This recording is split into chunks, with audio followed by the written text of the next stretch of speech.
Hey guys, welcome back to the channel. তো কেমন আছো তোমরা সব? তো যেটা ঘটনা হচ্ছে, অনন্ত আম্বানি, মুকেশ আম্বানির ছেলে, তার বিয়ে প্রি ওয়েডিং শ্যুট নয়, অ্যাকচুয়ালি প্রি ওয়েডিং হচ্ছে। তো সেখানে দেখা যাচ্ছে পুরো একদম টেকনোলজি দুনিয়া থেকে, ক্রিকেট থেকে বলিউড, সব স্টারেরা এসেছে। এবং একটা ছবি প্রচণ্ড ভাইরাল হচ্ছে, যেখানে আমরা সবাই চেয়েছিলাম তিন খান একটা মুভিতে অভিনয় করুক, বাট তিন খান সেখানে উপস্থিত আছে, তারা নাচ করছে। শাহরুখ খান, আমির খান, সালমান খান তারা হাত ধরে নাচ করছে। আমাদের ক্রিকেট জগতের সেরা প্লেয়ার যেমন রোহিত শর্মা, সচিন তেন্ডুলকর, এম এস ধোনি, তারা একসাথে বসে আছে।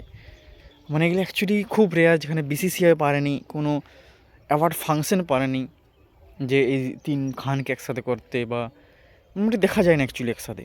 বাট আম্বানি পেরেছে। তো এটা সত্যি দেখে আমাদের ভালো লাগছে, মানে যারা আমরা অ্যাজ এ ফ্যান, ক্রিকেটের ফ্যান, বলিউডের ফ্যান, তো সবারই এটা ভালো লাগছে অ্যাকচুয়ালি।